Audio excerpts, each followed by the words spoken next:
southeast Washington state, after radioactive plutonium and americium were found to have escaped from a demolition project. 7 workers' vehicles were found to be contaminated and were, according to Hanford management, cleaned up. But now plutonium has been found on 2 of the previously cleaned cars. So when you hear a genuine expert say, "We don't know how many cars actually got contamination on them because workers drove these cars home. They were tested when they arrived back at work, and there was still contamination on them." Well, what about the cars where the contamination blew off when they're in their communities or on the highway or whatever? We don't know if workers had contamination on their clothes or on their shoes or on their boots or in their cars. So this was an atrocious breach of their safety protocols. Now there is the possibility and actually probability that plutonium contamination has entered the community, maybe into people's houses, maybe onto playgrounds. Who knows? Well, when you hear information like that, it's clear that if you lived near Hanford, you are clearly in that seat that we all share. Nuclear hot seat, what are those people thinking? Nuclear hot seat, what have those boys been drinking? Nuclear hot seat, the corium is sinking. Our time to act is shrinking, but our activists are linking. Nuclear hot seat, it's the bomb. Welcome to Nuclear Hot Seat, the weekly international news magazine keeping you up to date on all things nuclear from a different perspective. My name is Libby Halevi. I'm the producer and host, as well as a survivor of the nuclear accident at 3 Mile Island from just 1 mile away. So I know what can happen when those nuclear so-called experts get it wrong. This week, an in-depth look at the continuing and escalating problems of radiation contamination from the Hanford site. We talk with Tom Carpenter, Executive Director of Hanford Challenge, a group that not only follows the events at the Hanford site, but has been breaking stories about these contamination events to the media.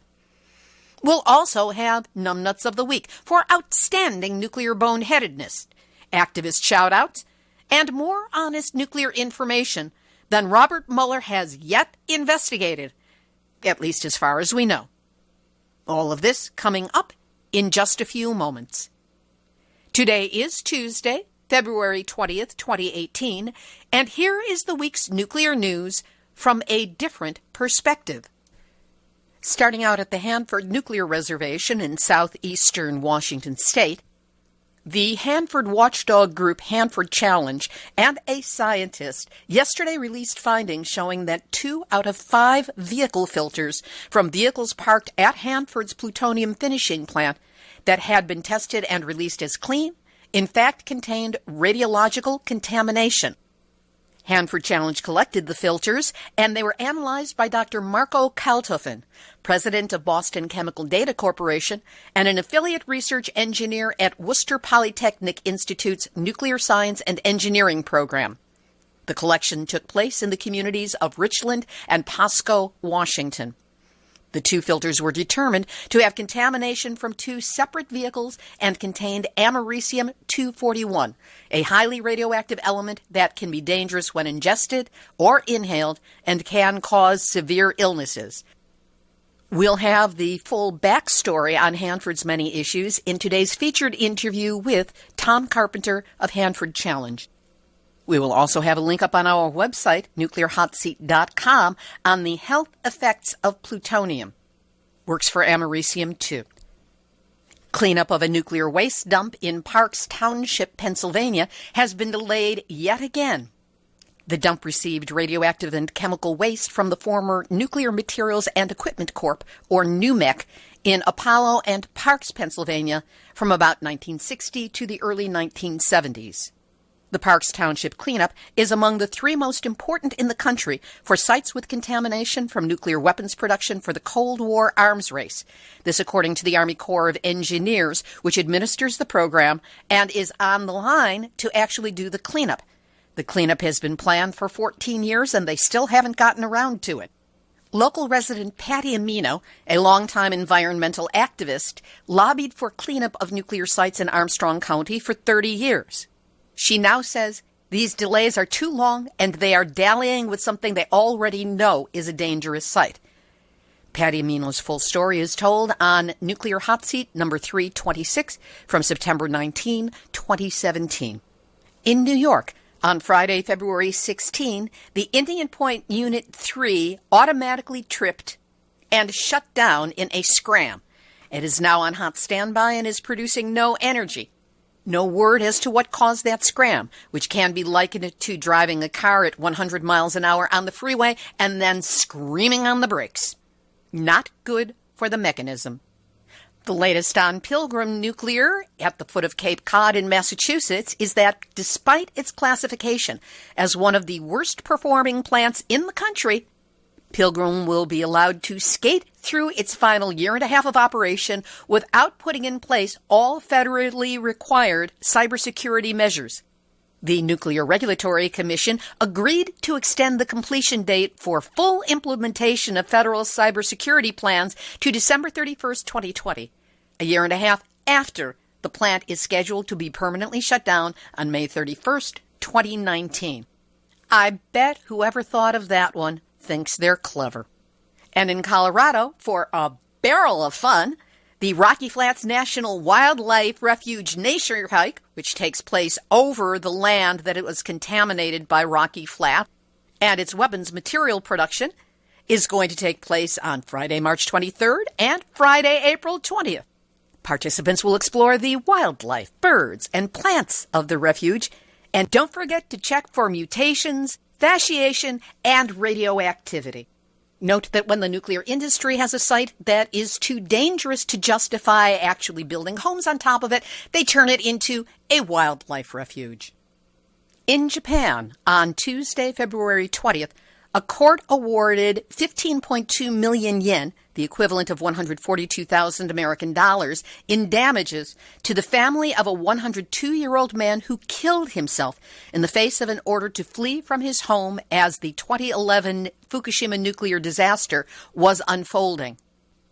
Tokyo Electric Power Company will pay the family of Fumio Okuba, who never lived outside of his hometown of Iitate and was found to have hung himself in his room on April 12, 2011, a day after learning the government was set to issue an evacuation order for the village. In similar lawsuits in 2014 and 15, TEPCO was also ordered to pay compensation by the Fukushima court over suicides linked to the nuclear disaster. And now, Nuclear hot seat, nuclear hot seat, nuclear hot seat, nuts out a week. Fukushima Prefecture is once again harvesting and shipping green laver seaweed as a food product. You may be familiar with them as those very thin, salty, crisp squares of seaweed that health-minded people eat instead of potato chips. But the test farming area is only 10 kilometers, 6 miles, from the Fukushima meltdown site. This is where 300 to 400 tons of radioactive water still pours through the reactor and into the Pacific Ocean every day. Now, an article in Japan Times cited officials as having said the seaweed had radiation levels far below the safety limit.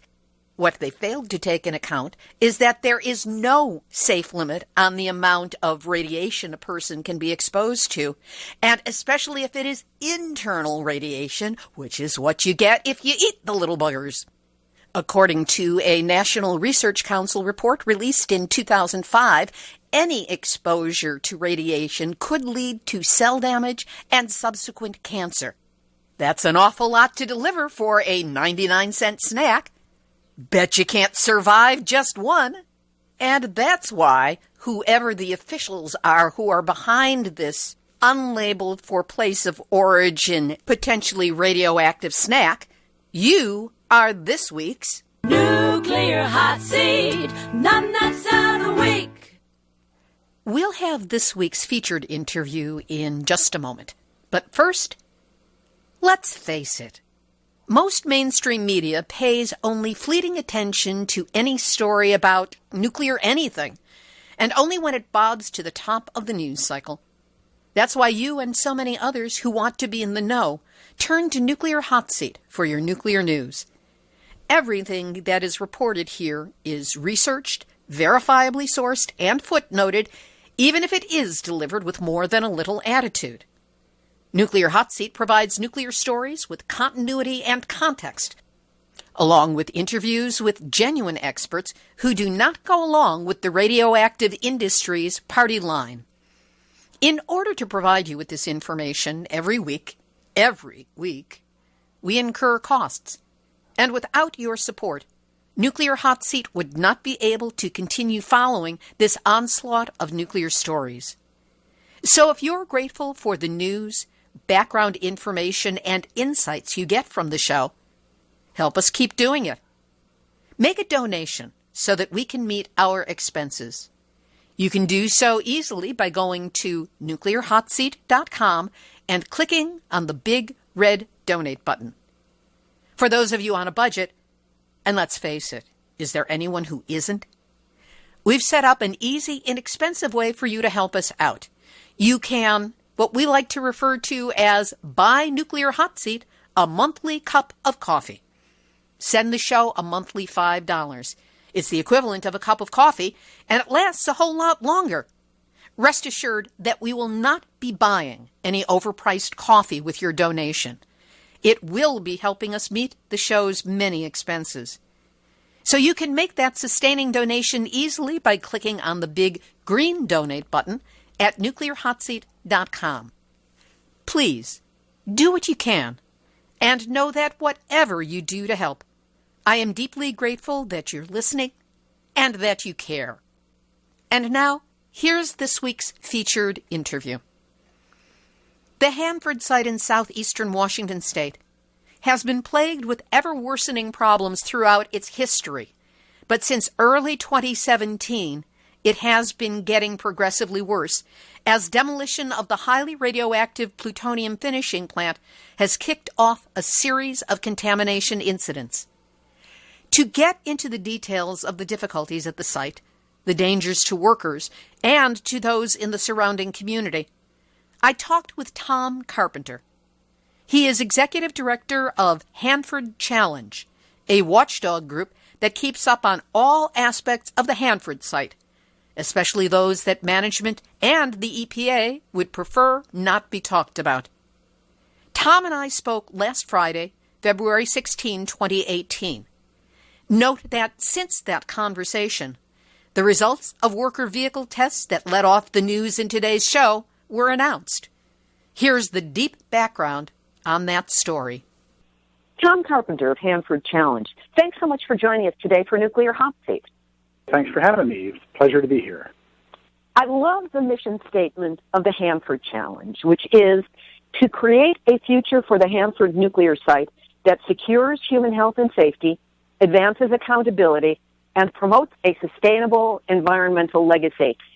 That doesn't seem to be going too well lately, is it? Well, no. There's a few bumps in the road, but overall, the site is not making plutonium.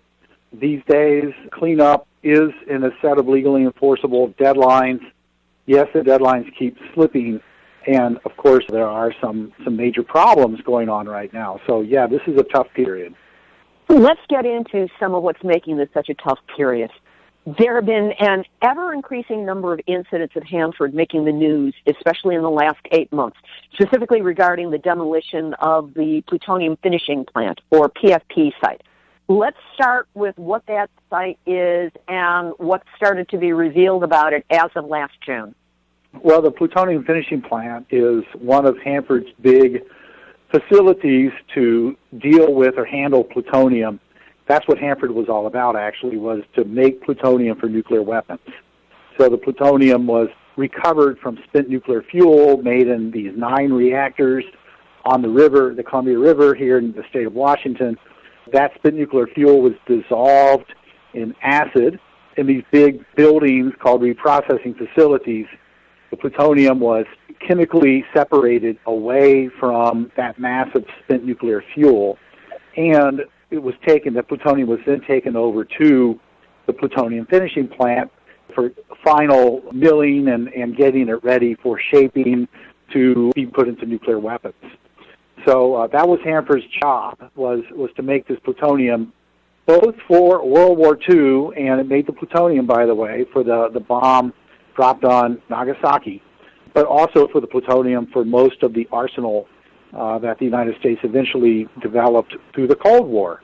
The Plutonium Finishing Plant was, just imagine a 4 to 5 story facility that's quite large and full of what are called glove boxes, except it's not like what you might see in the movie Silkwood. These were huge glove boxes that just went for 100 yards down the building, and they actually called these lines.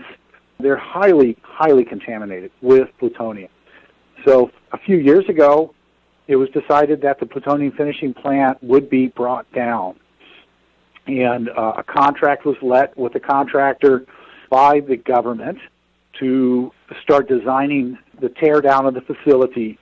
It was envisioned to be a 5-year project.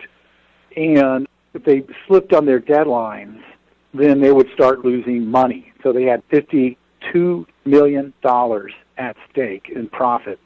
And if they started slipping on their deadlines, they would start to lose at first $15,000 to $20,000 a day.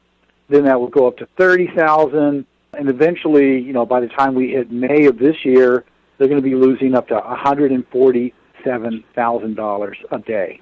So their profit is disappearing, and that put tremendous pressure on this contractor that resulted in some problems. What was discovered last June?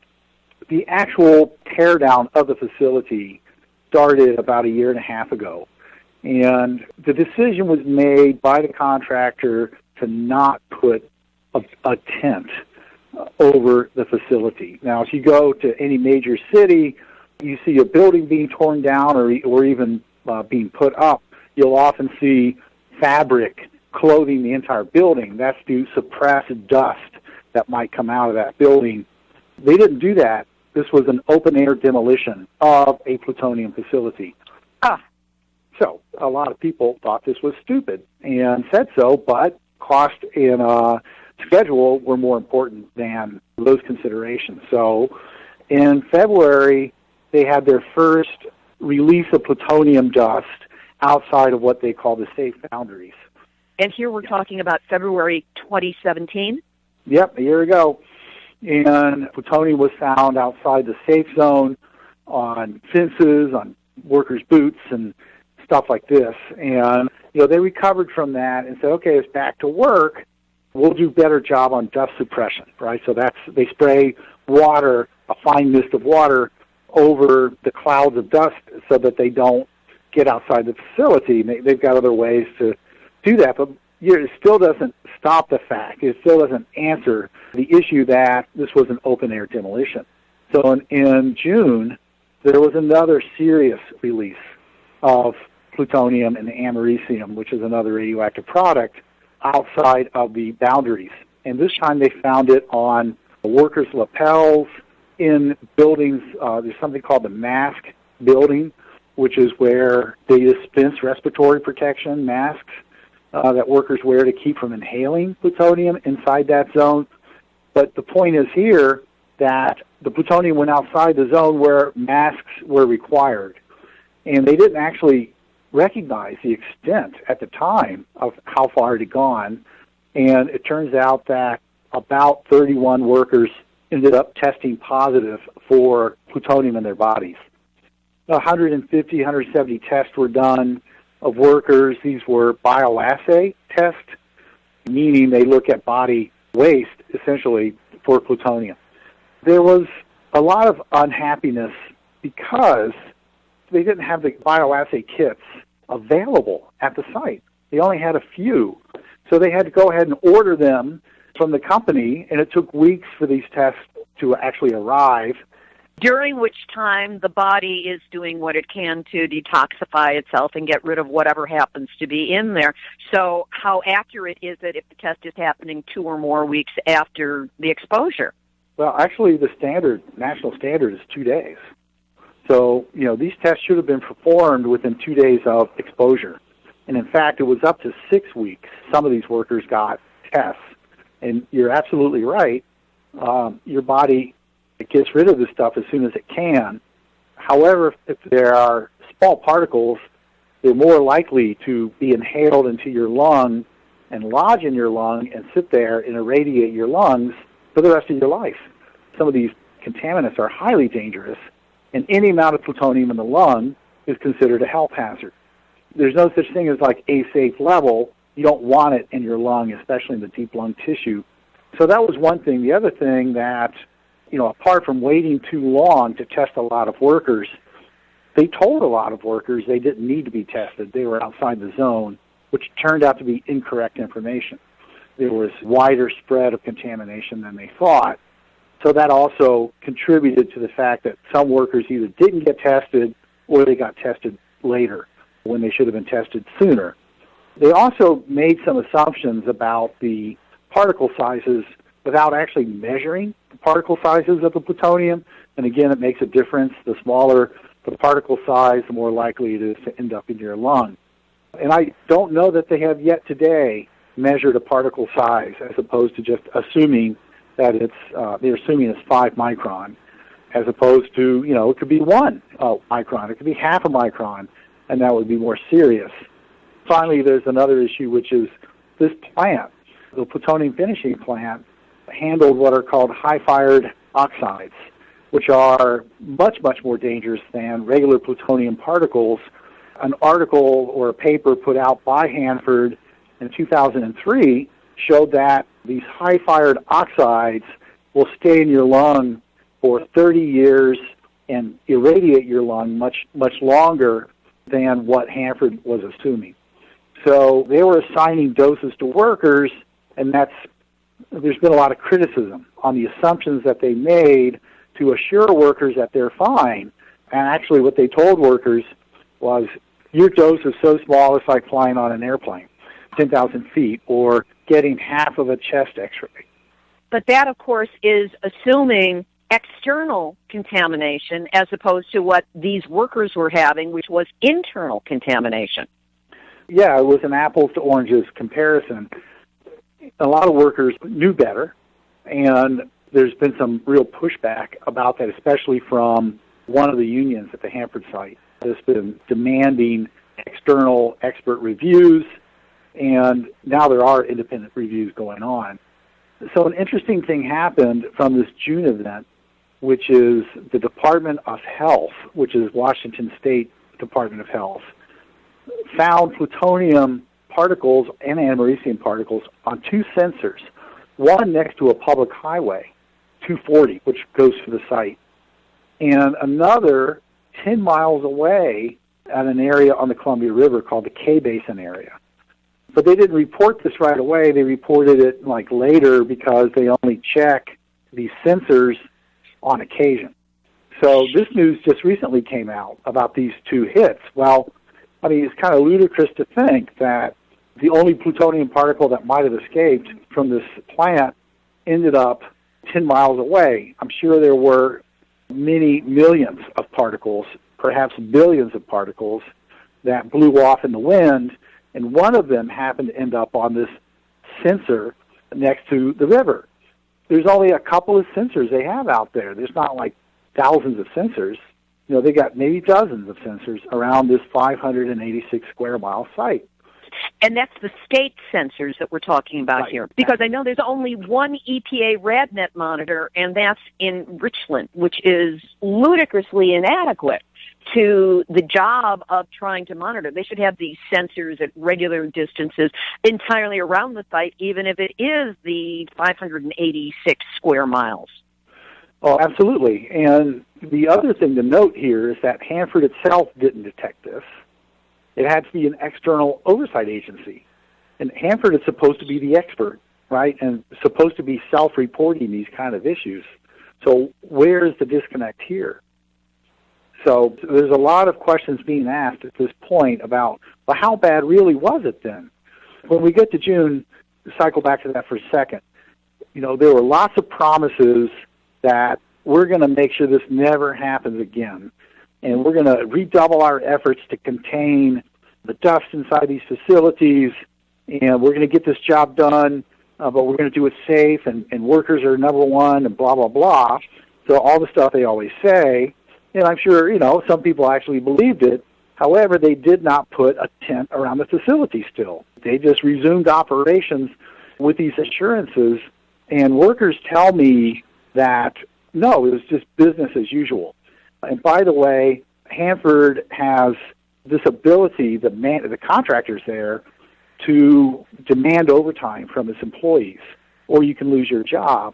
So workers were working like 60 and 70 hours a week on this job, and they're tired, but they didn't have a choice. They'd lose their jobs if they refused to work that overtime. And yes, they are represented by unions, but the union gave away that ability to say, no, I don't want the overtime, which is kind of weird, but there you have it. Now, the second complaint I've heard from workers is that a lot of the workers are unskilled laborers conducting this work to save money. So the highly skilled, highly trained, certified workforce that Hanford has, they were simply not present at this job in the numbers sufficient.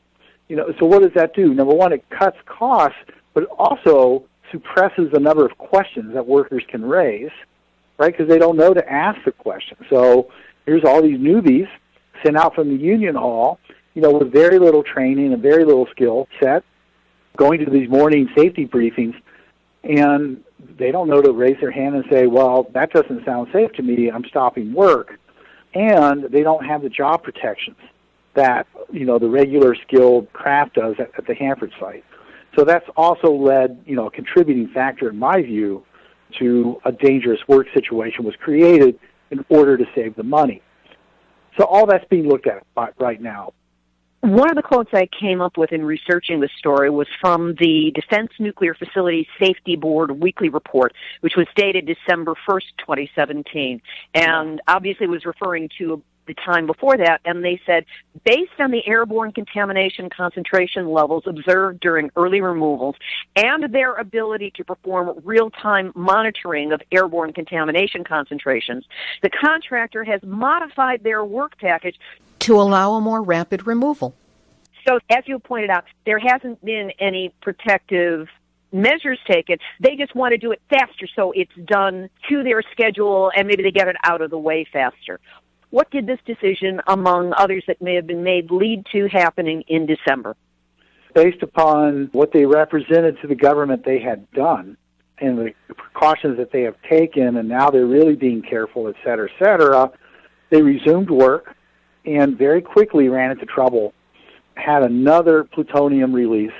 They're not sure why.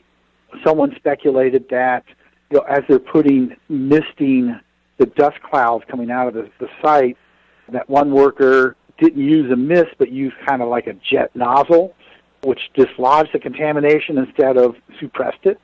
Whatever the case, suddenly what they call their continuous air monitors started alarming outside of their safe zone. Within the safe zone, you have to wear protective equipment. You have to wear what are called whites, right? White clothing that protects your street clothing. You have to be surveyed coming in and out of that safe zone, and contamination is not supposed to go outside the safe zone. If it does, this is where workers are walking around with no protection. They don't have respiratory protection. There are some alarms out there, and that's what happened, is the CAM alarms went off. And here's a curious thing. This December incident started on a Wednesday with a worker demanding that the project be shut down because of earlier, so from Friday up to Wednesday, releases of plutonium outside the safe zone, which was not well responded to. Like, management said, okay, well, we found it, we cleaned it up, it's okay. And they kept finding new little hotspots. And finally, a worker, and then the union and the company all say, well, we shut down work on a Wednesday. And then on Thursday, we heard about this. I called the site and asked, I said, what's going on? Did you have another release? Oh, we're looking into it. That's what they said. I said, well, I haven't seen anything in the press. Are you going to make an announcement? Well, as soon as we understand what's happening. So I said, well, screw that. So we put that out on Twitter, that there's been a release outside the safety zone that is happening again, and put as much detail as we could into it. And, of course, that got other media that reads our Twitter account saying, what's going on, and calling the site. The response from the site to our Twitter feeds was, don't be alarmist, right? This is an emergency. We're just setting the record straight here. And so by this time, we're tweeting out like every other hour, and so is Susanna Frame from King 5. She is terrific. Yes, she has her own network of informants out there and people who tell her what's going on, as do we. And, we're busy posting documents that are leaked to us. And this is when workers were confined to their offices. They set up barricades around entry and exits from the facility. You couldn't get in, you couldn't get out. Workers were not allowed to leave. And in the, parlance of the nuclear industry, that is a stand down, right? And that is a take cover event. But Hanford was not going to call it that because that sounds like it's bad. You have to take cover. So they did everything you would expect them to do for a take cover without calling it that because they didn't want the bad publicity. And meanwhile, they're poo-pooing this, right, to the press and saying it's not a big deal, except that the issue kept growing. So they found contamination had spread far beyond what they initially thought. So on Thursday night, they lifted the stop work and kept going. This was phenomenal. It's like, you did what? Without figuring out how bad it was? So they missed the fact that plutonium had spread in areas they had no idea it had spread to. Resumed work on a Friday, and then on Sunday discovered there was plutonium in the parking lot, and that it covered workers' cars, and that probably had happened on Friday, and maybe before, and they had just missed it. And meanwhile, workers are driving back and forth to their homes, to the community. Right, exactly. So we don't know how many cars actually got contamination on them because workers drove these cars home, and when they came back, they were tested, when they arrived back at work, and there was still contamination on them. Well, what about the cars where the contamination blew off when they're in their communities or on the highway or whatever? We don't know that. We don't know if workers had contamination on their clothes or on their shoes or on their boots or in their cars. So this was an atrocious breach of their safety protocols. Now there is the possibility and actually probability that plutonium contamination has entered the community, maybe into people's houses, maybe onto playgrounds. Who knows, right? They did look at 7 homes of workers that had contamination on their cars. They didn't find any contamination in their homes. But one worker was told, your car's ready, yes, it had contamination, we cleaned it off, go ahead and drive it home. And he said, well, I'm not taking this car. I'm not sure you did a good job. And I'm just going to leave it with you guys and check it again. And, they kind of rolled their eyes at him and kept his car for like 5 weeks and didn't do anything. So he made enough noise that they finally got around to testing that car again and found 2 more spots of plutonium on it when he was told it was clean and ready to go.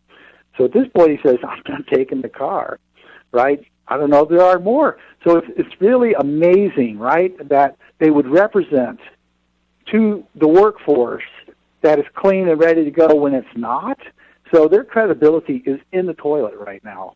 No one really trusts what they say, what they're doing, where they found this stuff, and they're trying to recover it by being a lot more open.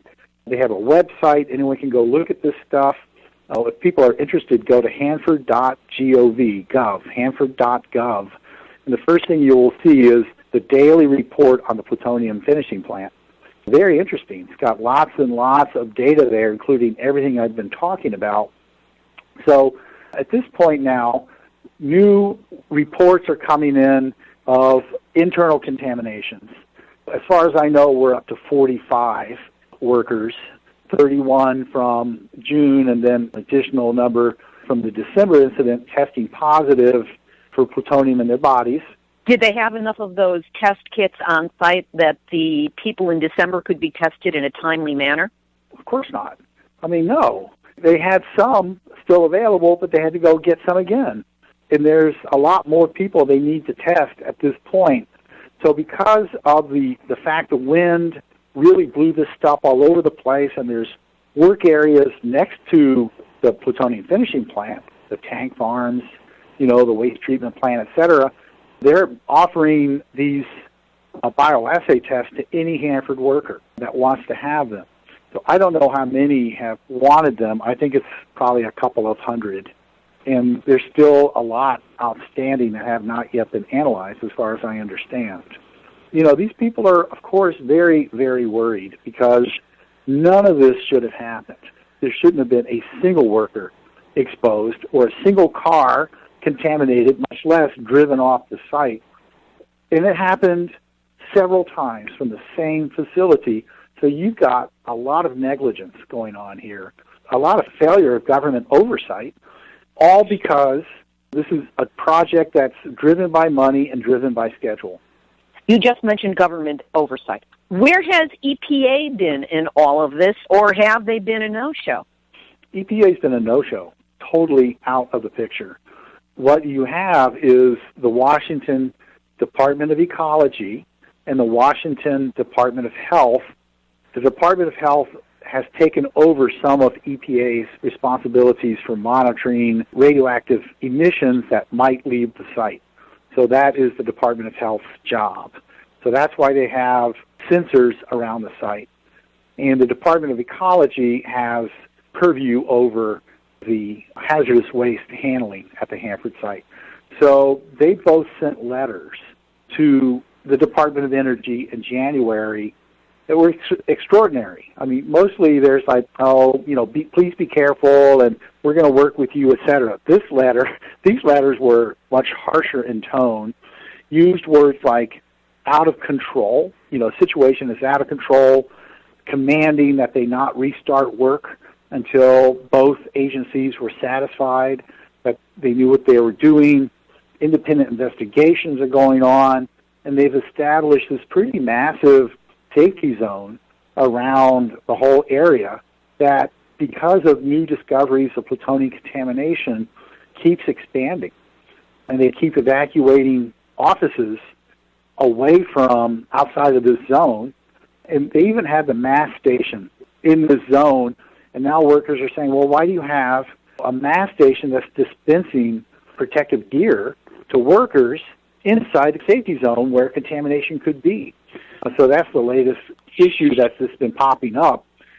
With the spread of contamination and the suspicions that there are about how far it has gotten, is there any kind of citizen monitoring that has been going on, or any agitation or activism rising within the surrounding community?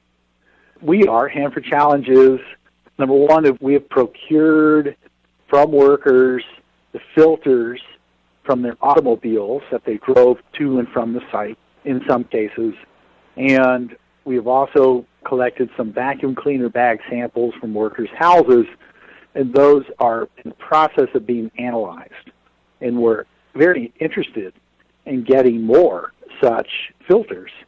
We're expecting to hear back pretty soon about what, if anything, has been found in any of these samples, environmental samples. The second thing we've done is we're working with a nonprofit called SafeCast. They make, or have kits to make, citizen-held radiation monitors. So you can walk around with these Geiger counters, essentially, that measure mostly gamma or beta radiation. They're in a weatherproof case, and they, every 5 seconds, take a reading of background radiation that's going on, and it saves that reading to a little hard drive on the device along with a GPS chip, records the location the time and the date. So at the end of the day, you can take that little hard drive and upload that data onto a website that Safecast maintains, and safecast.org is that website. They recently came up with and gave us, Hanford Challenge, 3 of these new devices called SolarCasts. SolarCast is the same kind of device that I just described. It measures radiation, but it's meant to be stationary. It has batteries on board and a little solar panel on board so that the batteries recharge, so it keeps measuring at night, and then the sun recharges the batteries the next day. And not only does it have the GPS chip and the Geiger counter, has 2 Geiger-Mueller tubes in it, but it also has a cell phone chip in it. So every hour, it calls up the Safecast website and reports out the data that is collected over the last hour. So we're in the process of putting these up in and around the Hanford site at this point. These 3 devices, we're hoping to get more money to work with Safecast to get even more of these devices around and to get more of these walk-around devices as well, so that there is citizen monitoring that's starting to happen. Let's shift this discussion slightly, because the Trump administration, in their announced proposed budget for 2019, is proposing a cut of $230 million in Hanford's budget. What will that do? What will the impact be on the cleanup efforts at the site? It won't do it any favors. I just want to point out that even the DOE itself came out with a document that said we're going to need to raise the cleanup budget substantially in November, December, in what's called the System 8 plan, in order to achieve compliance with the law and to keep up with our deadlines. We're going to need a lot more money. And the Hanford Advisory Board, which gives advice on environmental cleanup to the Department of Energy, the EPA, and the state of Washington, said you need $4.5 billion a year in the next budget cycle, and probably for a few years beyond that. And currently the budget is at $2.2 billion. So here comes President Trump with this new budget saying they want to cut it out 10% at a time when you've got plutonium releases, you've had this partial tunnel collapse, the infrastructure at this whole site is failing and is at risk. There's hydrogen gas building up in these tanks. They're subject to the big tanks at Hanford that hold all this radioactive waste. There are so many urgent issues that this proposal just seems crazy coming out of the Trump administration. And the community and the members of Congress from this area are all saying this is not a good idea. You need to be raising this budget, which doesn't seem to be in the cards at all, right? Because we got to pay for these $1.5 trillion tax cuts to corporate billionaires and to the rich people. So let's not do radioactive waste cleanup. It's just, what is going on here? If we fail to safeguard this site and there is a fire or an explosion because we don't have the people and the technology in place to prevent that from happening, what do you think the cost of recovering from that accident would be? Well, we have examples, right? The Chernobyl disaster cost the former Soviet Union $500 billion and bankrupted the Soviet Union. It was an amazing amount of money, and it's still costing, of course, a lot of money, and they've got hundreds of square miles off limits. And the former head of the Soviet Union, Mikhail Gorbachev, said that what sank the Soviet Union was Chernobyl. It wasn't any of the other policies or politics around. It was Chernobyl that rotted it from the inside out and brought down the government. Yes, that's right. And it was so expensive it really just kind of bankrupted the Soviet Union. And Russia washed its hands of the Chernobyl site. So now it's Ukraine's problem. And Fukushima we don't know how much that is going to cost, but certainly hundreds of billions of dollars. And there are, estimates flying around out there. You probably know them better than me, Libby. But Hanford sits in the middle of a lot of agriculture. So a lot of potatoes are grown in the area there. There's vineyards, lots of wine. There's billions of dollars of agricultural output in that area. There's the Columbia River. a lot of communities downstream depend on the Columbia River, including Portland, Oregon, for water from the Columbia. If you have large releases, then all of that is subject to being contaminated. There's about 1.5 million people around the Hanford site that could be subject to evacuation, for instance. We don't want to go there. No one wants to go there, and that's what we're playing with when we cut Hanford's budget. You shouldn't cut the nuclear cleanup budget at Hanford. It is a dynamic, unstable, risky place with, we've just touched upon some of the risks. There are some very, very fundamental risks out there that need tending to immediately. With all of this going on, it's easy to feel overwhelmed or helpless. But of course, there are always things that we can do. So what would you suggest that the listeners of Nuclear Hot Seat do to support you and support perhaps the injection of some sanity to what's going on as regards Hanford? One thing is we always appreciate financial support. We don't get financial support from the government. Not very many. They wouldn't dare. No. They take it away as soon as they got us hooked on it, right? So we don't want that money. We don't get that much foundation support because foundations have turned to climate change and other urgent issues. This doesn't really rate. Even in the Northwest, there's just a few foundations giving us a little bit of money. So we've been raising money through mass donors, major donors, etc. And if people are in the mood to help us pay our bills and keep doing what we're doing, which is we're bringing lawsuits, we are issuing reports, we are talking to the public, we are working with these workers to get the word out and just work with Congress and the state agencies to give them the real story about what's happening at Hanford.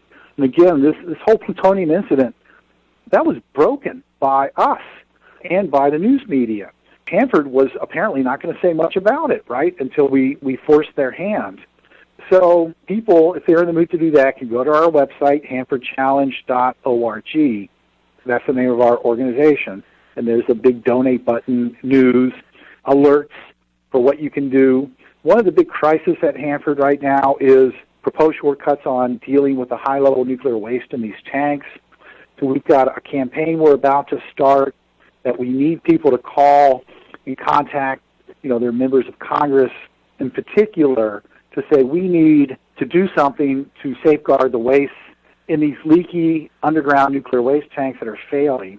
And because we're so far behind on any treatment system for this waste, any way to get the waste out of these tanks, which needs to happen as soon as possible, but won't happen for 20 years, we need new tanks.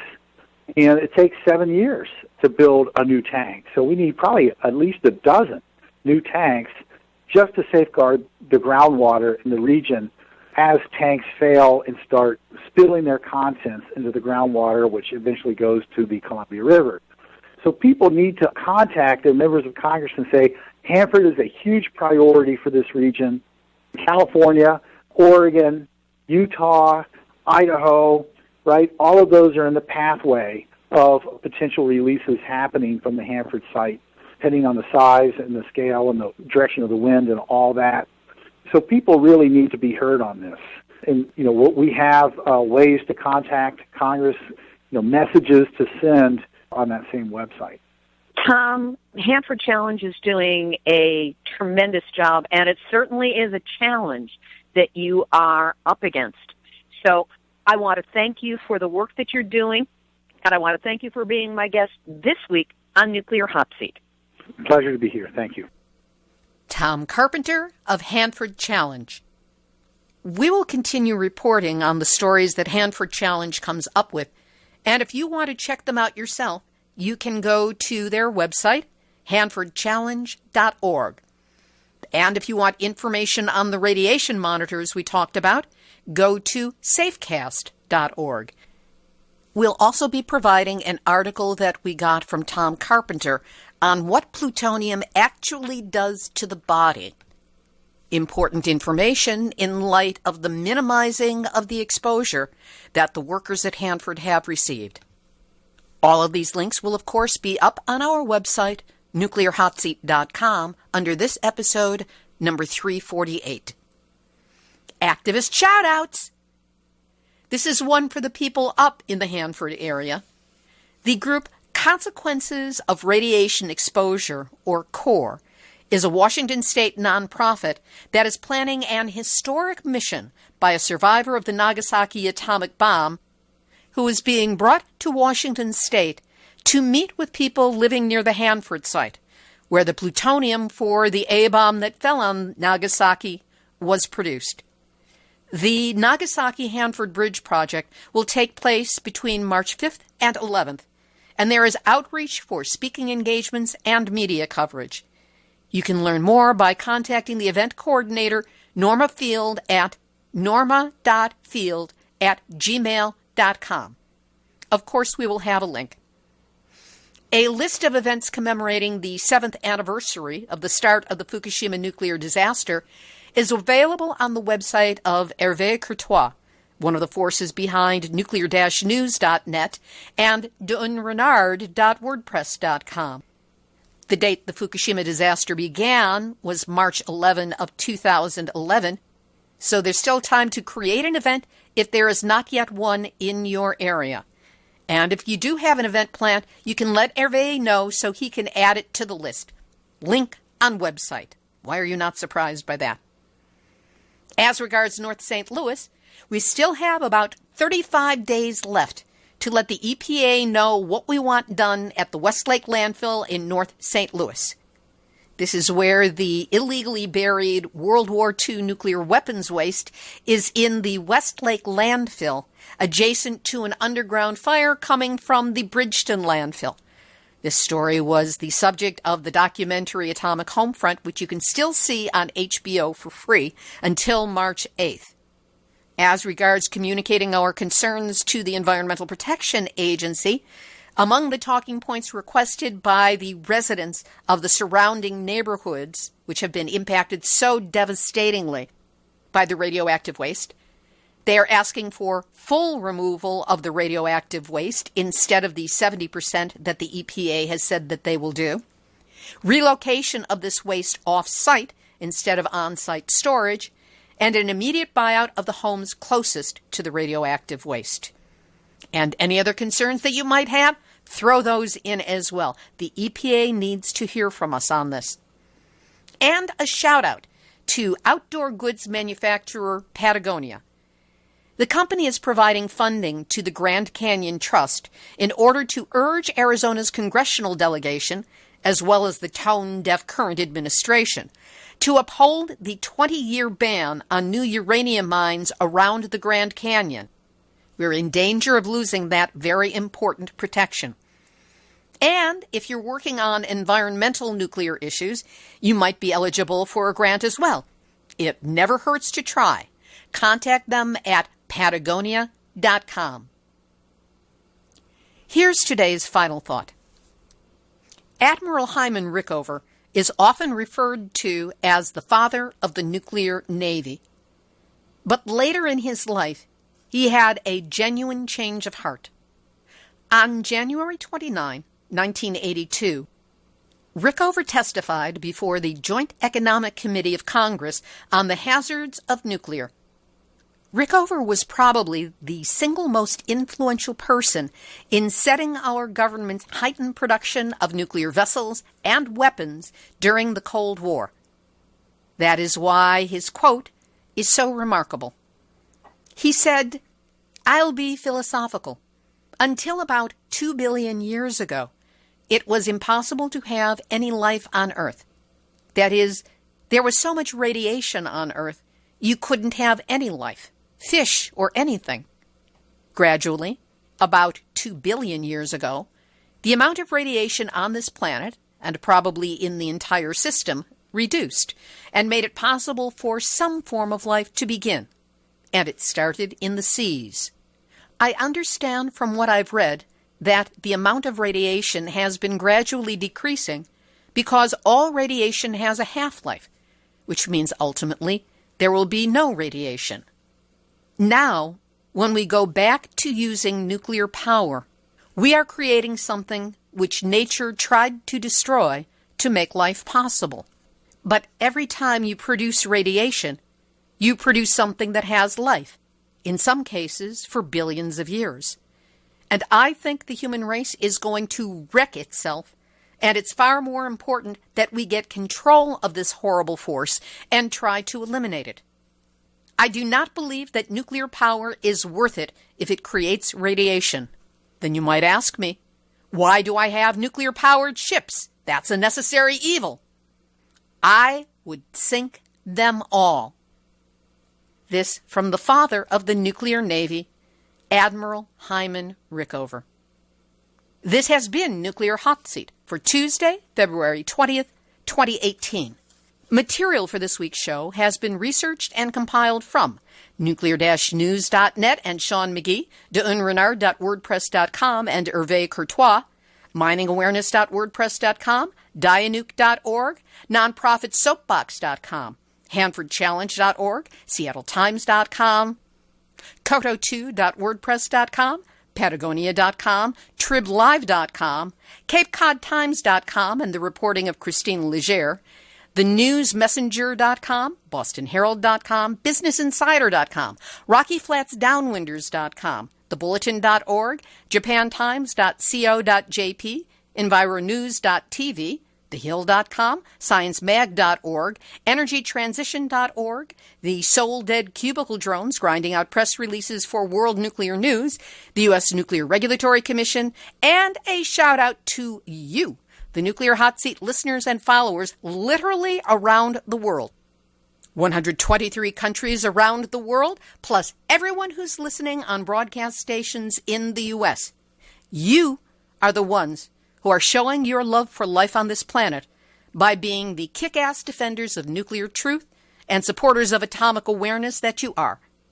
Thank you so much for gathering at the Facebook Nuclear Hot Seat blog page and podcast page. We do have 2 pages. And if you haven't yet, be sure to stop by, click like, follow, post, and share. Theme music written by me, sung by Marilee Weber, accompaniment by John Barnard, recorded at Winslow Court Studio in Hollywood.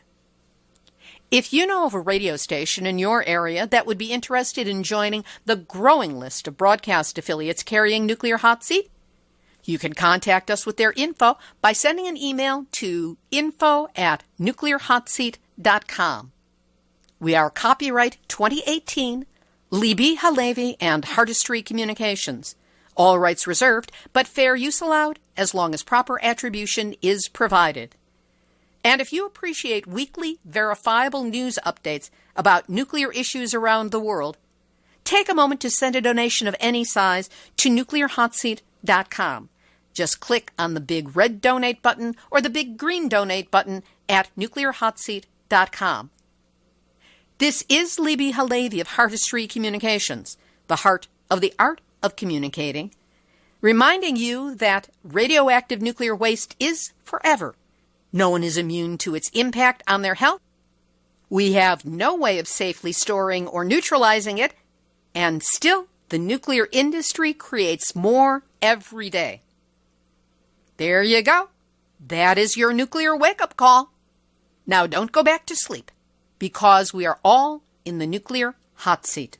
Nuclear hot seat. What are those people thinking? Nuclear hot seat. What have those boys been drinking? Nuclear hot seat. The corium is sinking. Our time to act is shrinking, but our activists are linking. Nuclear hot seat. It's the bomb.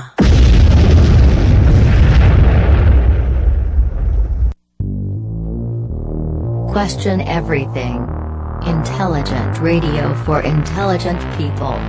UCY.tv